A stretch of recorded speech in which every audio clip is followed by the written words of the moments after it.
Hello, everybody. Welcome back to the Cantina here on the GenreVerse YouTube channel and GenreVerse podcast network. This should be your number one source for Star Wars news. I wouldn't say rumors necessarily because every now and then we touch in rumors, but Star Wars news, we talk about it. We write about it at We talk about the lrmonline.com. rumors as well. Yeah, Yeah, We're but not that's not our creating them primary now. thing. We're not Yeah, there creating you go. them now. That's what we're I taking was a trying break to from get at. them. Taking a break. You guys should definitely subscribe here on the GenreVerse YouTube channel because we have a lot of great content, anime reactions, trailer reactions, podcasts covering anything and everything you can imagine in geek and pop culture entertainment. So yeah, and of course, if it's not a reaction video, it goes up on all your favorite podcast apps. And hey, I mentioned lrmonline.com every day for all entertainment news, needs, opinions, celebrity interviews, and more. Oh, and there is some merch. We have a Redbubble link in the description box below. Who are we? We are Marshall. No, Kyle, Cam, Shockey, and Oh man. we've been doing this for quite a while. Coming up on God, Cam, you and I started reviewing Star Wars movies for the Cantina in 2019. Yeah, Was it 2019. 2019? Yeah, because we did the run up to one movie at a time, going to that awful one. Right. What was it called? Yeah. Oh yeah, Yeah. Rise of Shit. I mean Rise of Crap. I mean Rise of Skywalker.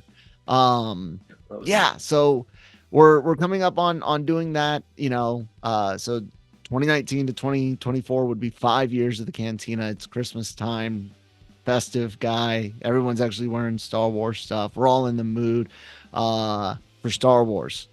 I mean, some of you guys might be in the mood for other things, but we're talking Star Wars. We got a couple of news stories before we jump into some discussions about bad choices to do with Star Wars. So Cam, what's going on in the news this week, man? There's like some Acolyte stuff going on, right? Some reshoots. All hell's breaking loose. The show has been canceled. It's canceled now. No, but and she's remember fine, right? there was that rumor that was going about a while ago, started by some of the kind of crazy people as well. I'll just call them. Whoa, we crazy can't people. call them crazy. Can't call them crazy. Why are they? Is that too good for them? I mean, listen, they have more subscribers than we do. I mean, that so is true. That is true. If that's crazy, then sign me up for it. I mean, you could go and do that if you want. You could go and just start making up shit if you want, man. Yeah, we could. I mean, we totally could. We might have give to me a in shout out, 'cause 2024. I'm Yeah. I'm at that point. But I mean, right. So there was some crazy rumors that it was cancelled. No, absolutely rubbish. It was finished principal photography, all that sort of stuff. So no, there's some probably planned, but we don't know for sure. But probably planned reshoots that have been taking place this month.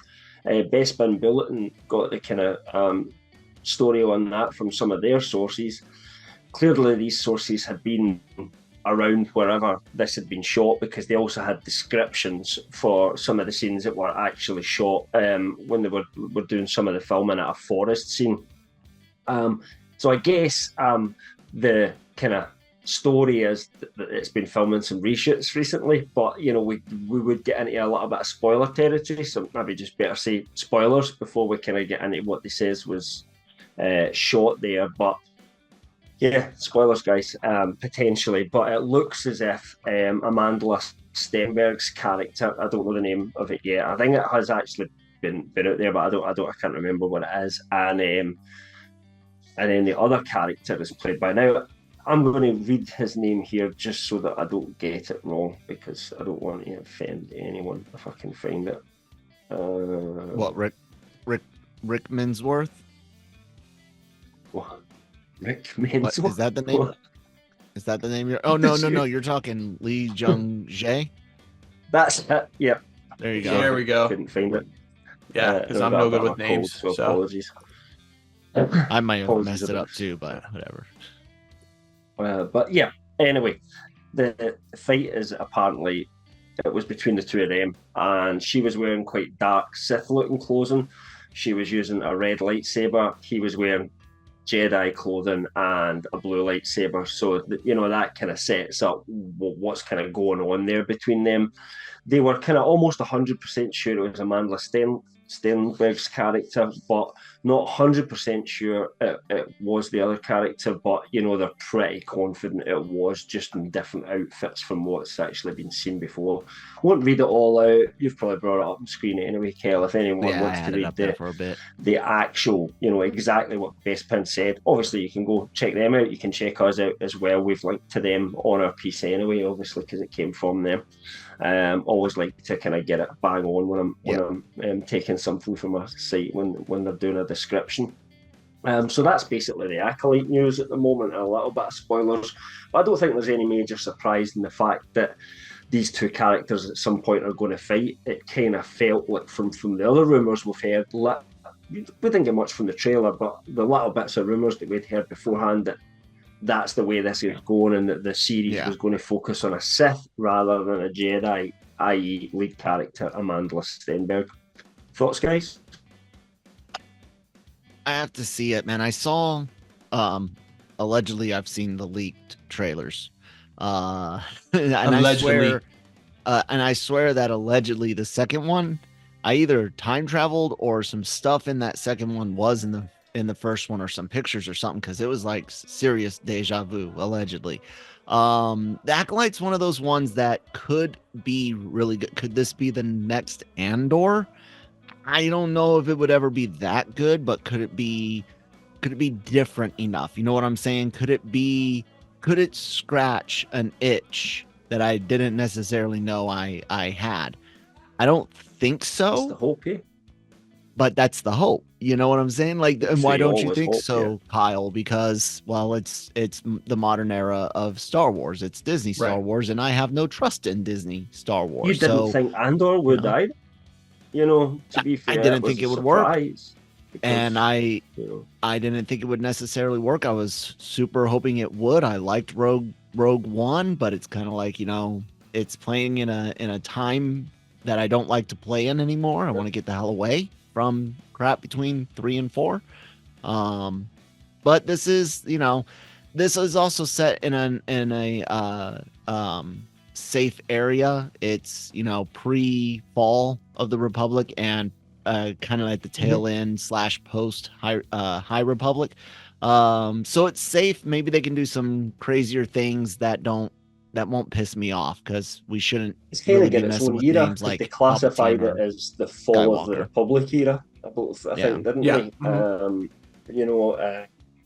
Which is different from High Republic, and then different from the Empire era, if you like. Which did I say something wrong? Kicking.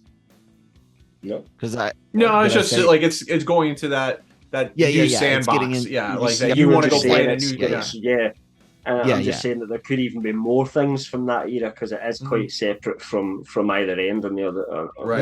What goes right about it. So, what do you think, Shockey? I'm kind of like you. This could be the next big thing. I know there's a lot of hype going into it. I'm kind of excited for it because it's different. I think that when we go for different, Disney Star Wars has been somewhat good if you think about it, right? With Rogue One, with Andor, with The Mandalorian, like season 1, like going, season 1, yeah. I mean, so when we go different, we're trekking okay. When we're staying kind of the same course, we're either with like the Skywalker trilogy or even the Clone War stuff, it's been mediocre. You look at where Mando kind of lost its luster was going into that Clone War stuff and getting all those characters out of there. Yeah.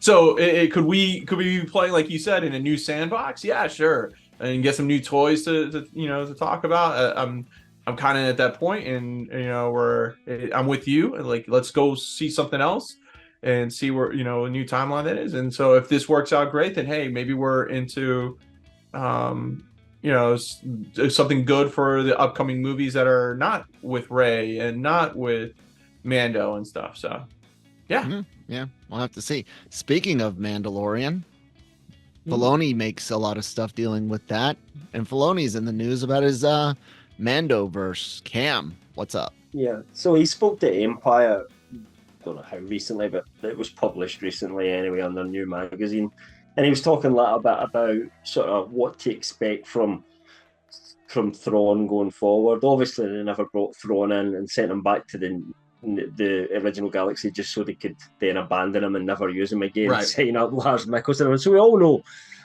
Thrawn's coming back. So, he's not going to sit in detail to us exactly what is going to happen with him. But he did talk a little bit about how that there has been some seeds sowed within the Mandalorian already in terms of, what is it, Admiral Pelion? Is he an admiral? I think so. He's right. I think he's the admiral. Captain. Has he been promoted? Because he's usually just the captain of the flagship. You might be right. I'm not going to, under Thrawn in the EU. Under Thrawn, he's the captain of the Chimera, the flagship, and he doesn't make admiral until later. Oh, so yeah, it's probably the same. He's probably a captain. Anyway, I just can't remember what it was when he was introduced in Mandalorian, but he did make point of that. It'll be interesting when those two get together. In other words, they're going to get together at some point. That's clear. Mm-hmm. That seems obvious. It's not as if this is spoilers for anyone, unless you've just not been watching Ahsoka, at all. Then there's no spoilers here, really. But he also then kind of went on to say that in the past, Hera was a bit of a foil for him. There was this kind of sort of battle going on between Hera, who was one of the only generals within the rebellion at that point. The rebellion was really kind of tiny, and Thrawn, who was the guy trying to stop them, if you like, and trying to kind of root out the rebellion at that time. So yeah, those two had a bit, and I guess Filoni teased that could be exciting, or that could be a path going forward. It did make me think of what Shockey had said, I think it was last week, when he was talking about that we might get an other show, that's something focused on Hera, Ezra, Thrawn, and maybe, what else, Zeb, other people, that stuff that could have been possibly Rangers of the New Republic in the past, and that the Ezra and sort of Thrawn show, if that was to come together as something else, I could actually see that working for sure, because it doesn't feel like Ahsoka season 2 is where that story would go, and you kind of think it's too early to link straight into Mando, because then Mando would just be about Hera and right, and all that sort of stuff, and there wouldn't be any Mando in it. That kind of feels like further down the line, although absolutely think there'll be some ties into Mando season 4 for sure. But so it made me wonder if that is, in fact, the way that they're going with that. But it depends, obviously, what they announce. But what Star Wars are like, they don't announce anything apart from when they do big conventions or anything like that, really. So it's always you're always reticent to predict that there's something coming for sure. My only issue there, and I don't know if it's the actress's fault or the writing's fault or what, but Hera was the worst, most boring part of Ahsoka. And She didn't have much to do. She was kind of like a like I said, character. Yeah. I don't know why. But I'm not pointing a finger on her writing. I'm just saying it was a couple of times and she wasn't. There wasn't right for me, and it was acting. when Hera was like the mother character. She played like the mother hen, and there was a couple of scenes where they kind of got to that I liked in Ahsoka, but really there wasn't enough of that, and it was more her doing the political side of things, which to me was less interesting. But I think some of that wasn't necessarily Hera. It was the lines that were written. It was the guys that they put in front here when not good at writing. I mean, Mon Mothma was terrible in those scenes, and yet we saw how great she was in Andor. And I know they're trying to portray her in a different way, but it just the acting even didn't come across, and that just shows you that somebody can only work with what they've got. Whoever was directing them. And you know what? That's probably the worst part about Disney Star Wars and their obsession with everything being connected and fully embracing that Rebels and Clone Wars immaturity. And I don't mean that as in a haha, you're childish. It's not as mature as Andor, and Sure. Right, and it's two different writers if you look at that. Yeah. Well, that's the problem is you've got this character that's done both. That's like Cam said, this phenomenal piece and our this phenomenal run in Andor with great writing, great acting, and this character Mon Mothma and the actress does just phenomenal with it.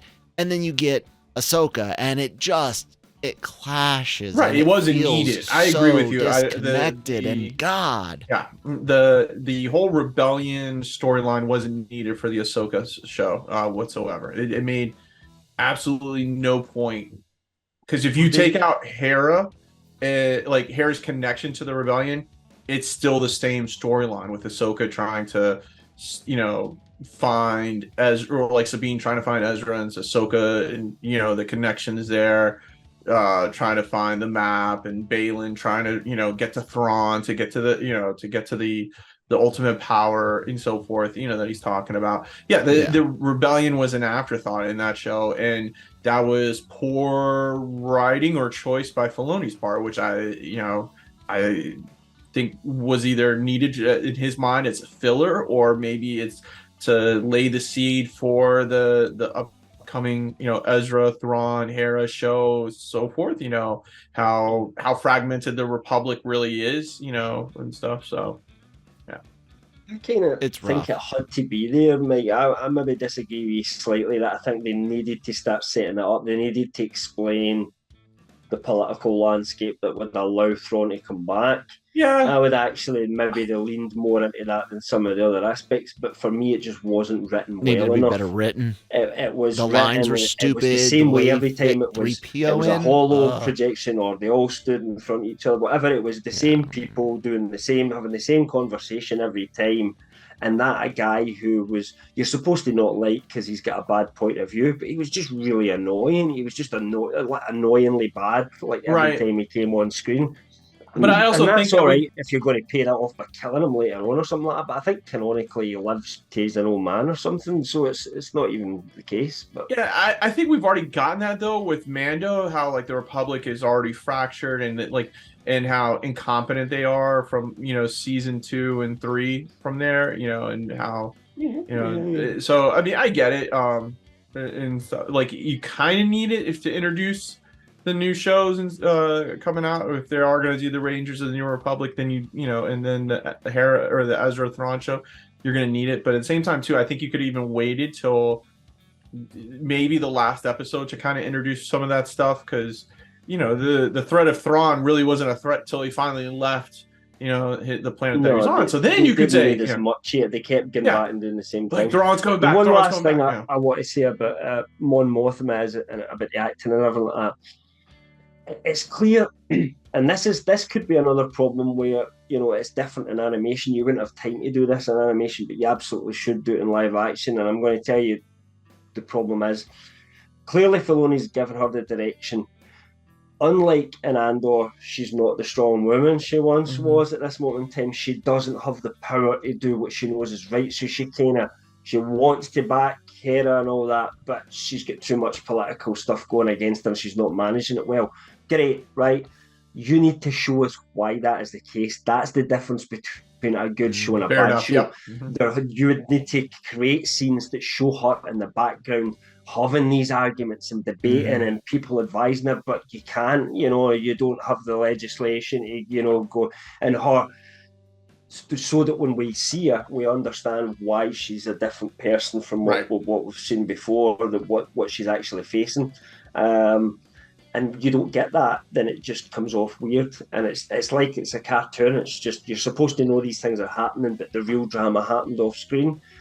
Can't do that with live action. They need to start showing us instead of telling us. And too much of Ahsoka was all tell. Talk about myth, talk about this, don't actually do an action scene, talky, action scene, which works, but there was not enough character development moments where we find out, well, people are talking to each other and we explore what's going on with them. There just wasn't enough of that there. Yeah. Like I said, Star Wars just feels messy. It really does. You've lost the touch with a lot of these having that all ages thing to where it's just like, nope, we're embracing Clone Wars and Rebels as the standard of Star Wars versus the OT being the standard of Star Wars. And I hear people screaming about Ewoks. That was the last one, and even the maker can be wrong. Well, listen, it all started with a little small Christmas special of it going way wrong, God. Way fast.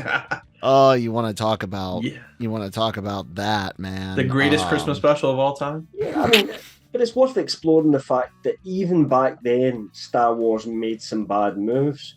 Oh God, yes. The difference is that Lucas is not like, the genius everyone makes him out to be. I have still never, in its entirety, watched the holiday special. I've seen bits of it on YouTube, but because it's probably, I don't know where I would officially find that. But when I was a kid growing up, imagine the year. So I was born in 1978, right? So I knew about the holiday special all my life, but unless someone was going to broadcast that or release an official video of it, I was never going to see it. So it kind of built up this almost mythical status, and I would buy magazines and they would have pictures in it in the magazine and stuff like that, and people would talk about what had happened. So that's kind of how I learned it. These days you've got YouTube and you can find a few bits, but they don't have the full actual thing to watch, I don't think. So almost every convention, and I know every convention has a bootleg copy of it. They're gonna have copies of it.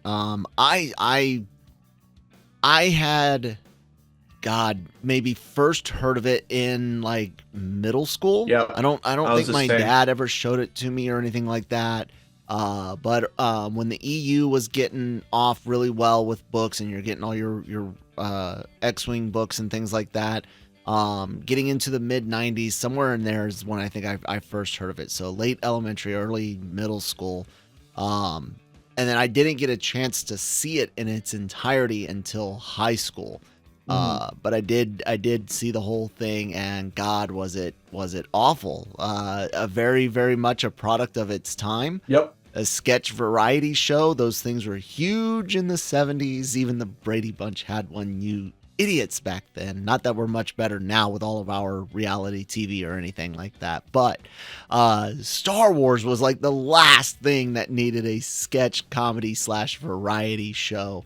I don't give a crap if it gave us Boba Fett. Look what that led us to now. All these years later. Someone made money off it. It made someone money. And who knows, maybe that money went into helping make Empire Strikes Back.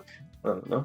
Maybe. I don't know, man, but that could have almost been the end of Star Wars. We might not have gotten an Empire Strikes Back. It was after the first film, so we hadn't had the Empire yet.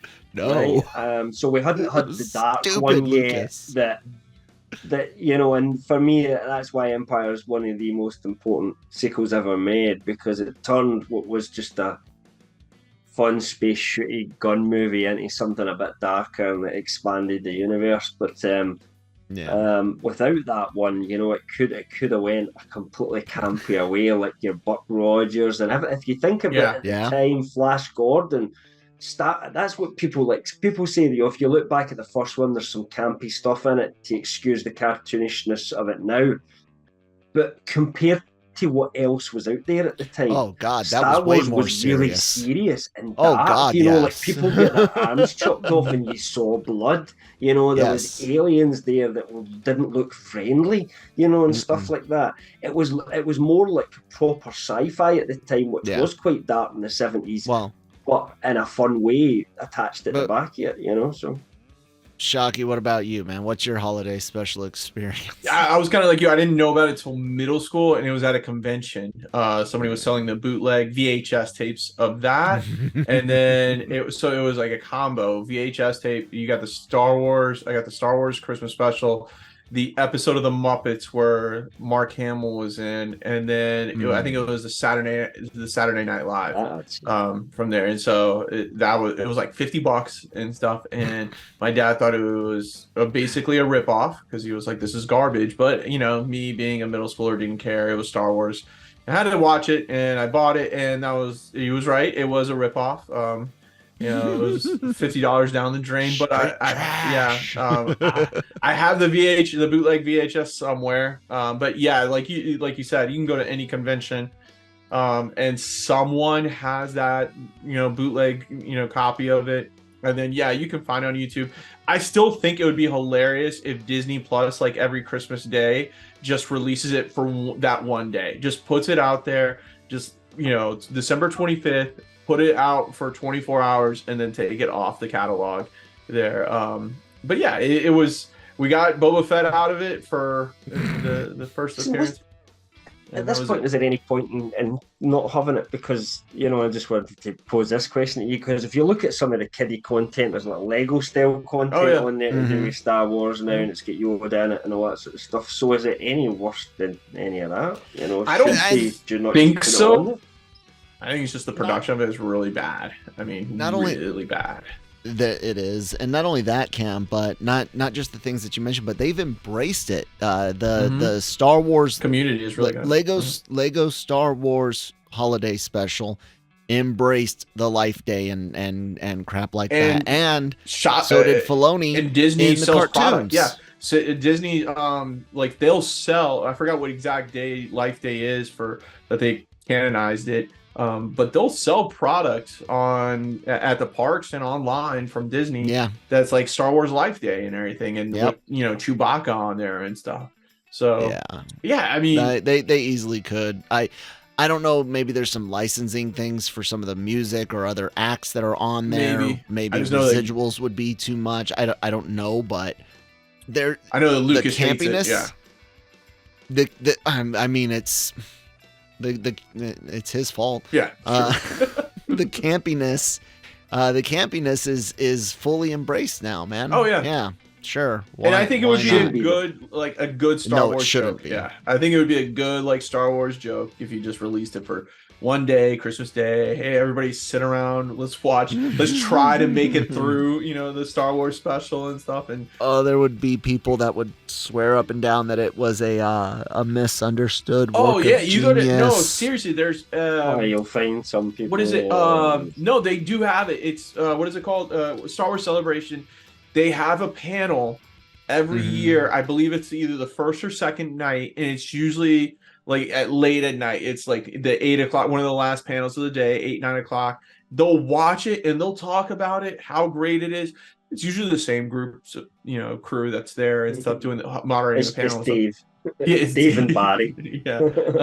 But yeah, they get a good crowd. It's usually a packed house and stuff, and just kind of that group really buys into it, and they have fun with it and stuff. So I say this as someone who actively likes tokusatsu, which is like the think of stuff like Power Rangers or MacGyver, or think of Ultraman. I like stuff like that.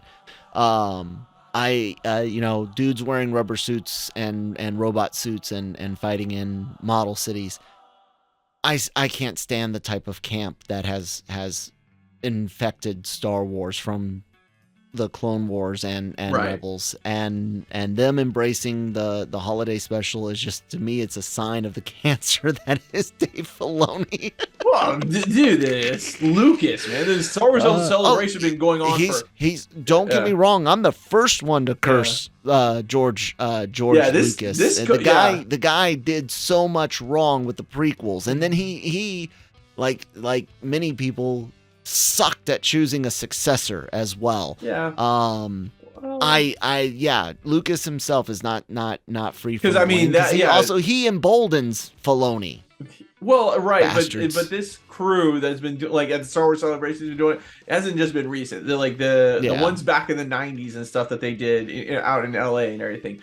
They still did this panel. This panel is one of the longest running panels of Star Wars Celebration and stuff, and so you go sit and watch.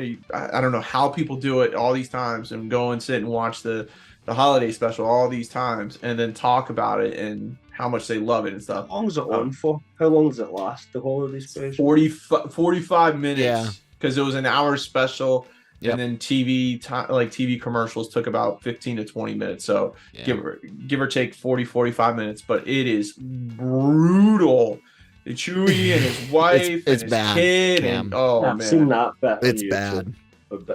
And And it's like I said, it taints something. Even the because Boba it's Fett cartoon, there, I really man. don't understand like I don't why. care for it. Yeah, I think it's more or It less doesn't just even because fit. no, it doesn't. But it's also I don't understand why so many fans of Boba Fett love that cartoon because it really doesn't, you know, like I don't get it. I mean, you know, it's I don't know. I think one of my biggest issues with even the idea of the holiday special goes back to something I've said multiple times on this show, and that's Star Wars is not a fairy tale from here on Earth. Earth is not a thing. I don't want to be connected. I don't want to think about Star Wars as having a Christmas. I don't want anything. I want to escape to the galaxy far, far away. I don't want anything from my reality to be a part of it. And yes, I know they will use things like the word bird or hell. Guys, there's only so much that we can make up before it sounds like ridiculousness. So don't nitpick. People get the point out there in the audience, I hope. And that's... Sorry, hold on. So I'll go off on it and say, basically, the holiday special, my favorite part out of it, the whole thing, is Mark Hamill's hair. Because you can definitely tell from, like, A New Hope, like, this was an actor that had, like, zero money and, like, you know, there was, like, zero budget for you know, makeup and hair for that movie. And then you look at the holiday special, and it's like the goldness of his hair and how perfectly cut it is. That to me is what makes the holiday special, because it's you watch A New Hope. He had his accident by that point as well, so his nose was a little off and everything. So it's funny how like that's the reason why they included the whole Wampa scene or whatever to, you know, show that like that's how he got. I his thought start. that's a myth. And no, he admitted to it. It was a myth. No, I knew I knew he had the accident, but I thought the makeup thing was no. So to account for like to make it so that, you know, say this is why you got the scars or whatever, they had to put they were already gonna do the Wampa scene in place, but like, you know, capture hitting him in the face. They had to like that's why they had to make that hand and go like that on camera. And that's all it was. A hand. Yep. And so they did that. But for you could just see Mark Hamill, his glow up from A New Hope to the holiday special. That hair is beautiful. I mean, the perm that went into that was unbelievable. Yeah. And how they got Harrison Ford to be in it for as long and as come back. Yeah. I was going to say, was he in it? Because I don't think I've ever seen him. Yes. Yeah, he's in it. He's in a very short time, but he's in it. In a very shitty version of the Falcon's cockpit, too. They built that thing out of cardboard, I heard. Wouldn't doubt it, man. Anyways, guys, let us know what your opinions are on the holiday special if you've seen it. I thought the Christmas Lego one was actually not bad for what it was. It's good, yeah, for a holiday special, yeah. Better than the live action one, and a lot of it was better than anything we got in the sequel trilogy. So there's that. Man. See, I don't ever want any holiday specials associated with Star Wars ever. It's the wrong franchise for it. Stop it. I think there's only one like series that's got like a good holiday special. That's The Simpsons with the Halloween holiday special. Those are good. Yeah. I mean, there's American Dad and Bob's Burgers both have some really, really good Christmas those are good ones, Christmas episodes. And I like British TV has a tradition of quite a lot of comedies have Christmas specials. I don't know if they do that in America. All the sitcoms, the popular ones at the time, always end up doing Christmas specials. I was going to mention Home Improvement. Yeah, I always like the Home Improvement ones because you have Tim doing ridiculous like National Lampoon's Christmas Vacation level lighting competitions, blowing himself up with the proctologist in his neighborhood. Anyways, guys, that's gonna do it for us on the Cantina today. Thank you so much for hanging out with us. If you're listening to us on your favorite podcast, give us a follow, leave us a rating. Let us know what we're doing well, what we could be doing better. If you're watching on the YouTube channel, please do take time to hit that subscribe button. Check out some of the other great content like Daily Cog, Breaking Geek Radio, which will be coming back in the new year. New face, new name, anime and trailer reactions and more. all of the stories that we talked about, plus more, including celebrity interviews from LRM YouTube channel, available at lrmonline.com. And hey, if you want to stick your opinion on the page there, write Michael, write Shockey, Michael at lrmonline.com, Michael at lrmonline.com. Tell him what you want to write about. And yeah, Shockey, what else you want to say? Merry Christmas to all, because by the time this airs and the next one, Christmas will be already come and gone. So enjoy the holiday. Hope for those of you who do have the holiday special, go ahead and watch it. See how long you can make it through, and let us know in the comments. Yeah. Cam? Merry Forces, people. May the force be with you. Merry Christmas, guys.